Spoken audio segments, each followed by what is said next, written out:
विदेश माटी रे बासमती राइस नीम एवं हल्दी को नहीं पेटेंट फाइल करा जिबा घटना हेउ किंबा निकट रे रसगोला कहार विवाद को नहीं पश्चिमबंग एवं ओडिशा मध्य विवाद यही घटना हमको सूचाई दिए जे इंटेलेक्चुअल प्रॉपर्टी राइट रो व्यवसाय रे गुरुत्व केते रहिछि।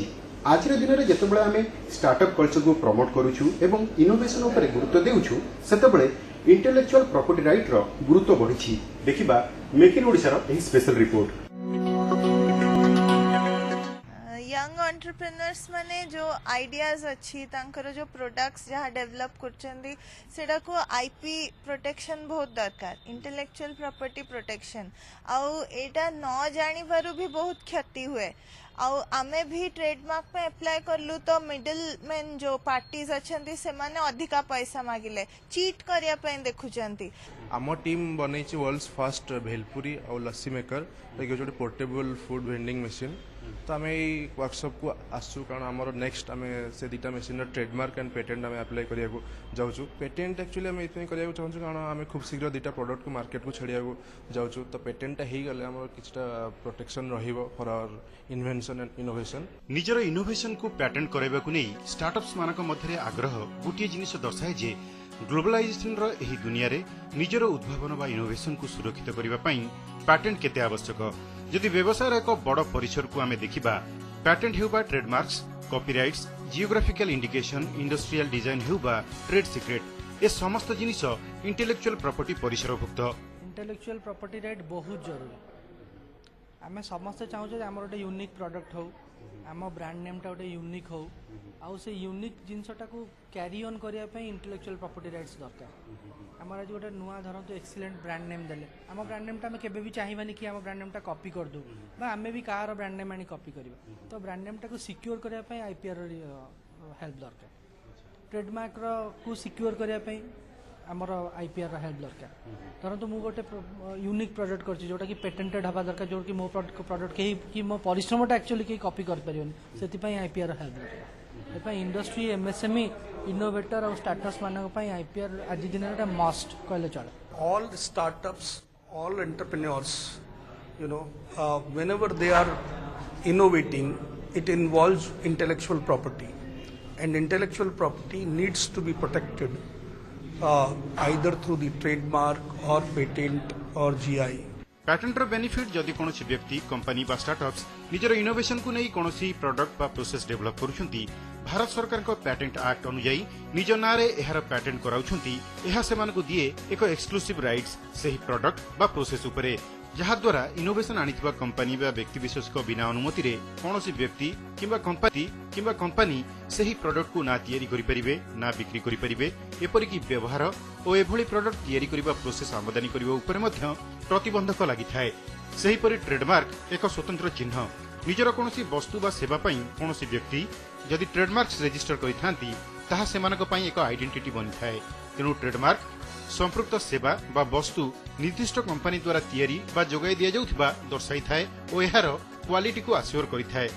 सही परि कॉपीराइट्स आर्टिस्टिक बा लिटरेरी काम उपरे एहाकु तैयारी करिथिबा कंपनी बा व्यक्ति विशेष को एक लीगल राइट्स देइ थाए, जेपरि कि गल्प, उपन्यास, film, music, newspaper, choreography, logo design, painting, database, computer program, विज्ञापन, आर्किटेक्ट और कलाकृति इत्यादि। आईपीआर माने इंटेलेक्चुअल प्रॉपर्टी राइट माने दीटा राइट थाए, गोटे टेंजिबल राइट आ गोटे intangible right.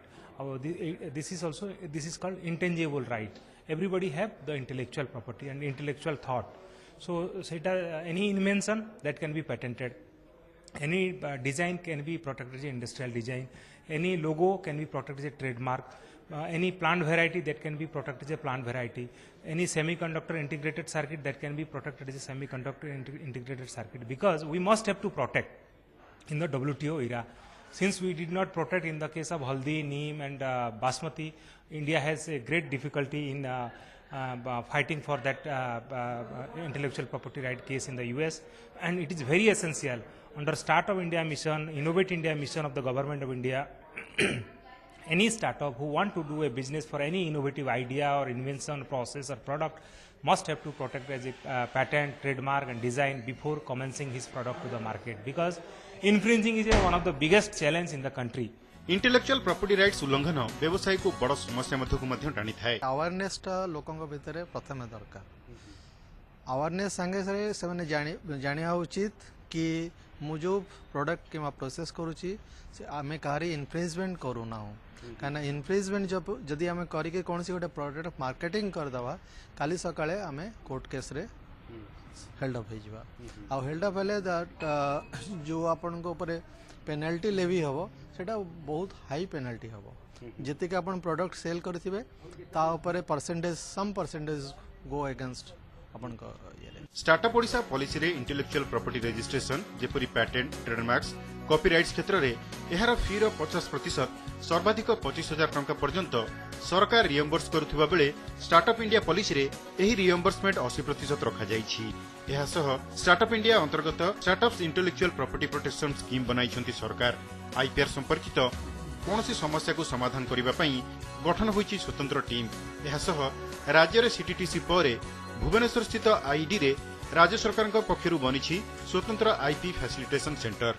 Actually IP facilitation centre जोटा हमर हेछि आईडी रे तार मेन गोल हला हमर नुआ नुआ इनोवेशन और इन्वेंशन को केमती हमें पैटेंट ट्रेडमार्क आउ कॉपीराइट्स ए सब दबा हमर ओडिसा रे एमती आगुरु आईपी फैसिलिटेशन सेंटर गोटे जस्ट सीटीटीसी रे हिछि से गोटे जो सीटीटीसी रही सेटा पूरा एनफ नुहे तेणुक आम आईडी रे आमे जेहेतु एटा एमएसएमई डिपार्टमेंट रो इंस्टीट्यूट आमे चाहिलु जे गोटे आईपीएफसी सेंटर एटी प्रतिष्ठा करी आमर जतक एमएसएमई आउ नुआ स्टार्टअप मान को आमे फैसिलिटेशन करवा जो थरे कि से पैटेंट कॉपीराइट आउ इंडस्ट्रियल डिजाइन ये सब प्रोटेक्शन करें। आमे जेतबले स्टार्टअप गुरा को आम पाक आसबे से माने कहिबे जे आमे पेटेंट करिया को चाहूँ आमे प्रोडक्ट तेणु आमर एक्सपर्ट अच्छी आमर जड़े बहुत सीनियर लोक जे कि टाटा रे काम करुले टाटा ग्रुप रे काम करुले आमे कंसल्टेंट करी रखीचु ता बाहर आमर सब अटर्नी पेटेंट अटर्नी आउ आईपीआर एक्सपर्ट्स आमर गोटे पैनल तैयारी सेमाने से जो स्टार्टअप गुरा को हेल्प करिवे तांकर प्रोडक्ट को पेटेंट करिवा को। सरकार जतबले make in India startup India policy को प्रोत्साहित करूछंती सेतबले बढ़िछि इनोवेशन रो गुरुत्व। तेणु बिजनेस रे बड़ एस्पिरेशन रखुथिबा नुआ उद्योगी बा स्टार्टअप्स माने पैटेंट हेउबा ट्रेडमार्क्स कॉपीराइट्स बा जियोग्राफिकल इंडिकेशन इंटेलेक्चुअल प्रॉपर्टी सह एहार नियम विषय रे अवगत हेबा निहाती जरूरी।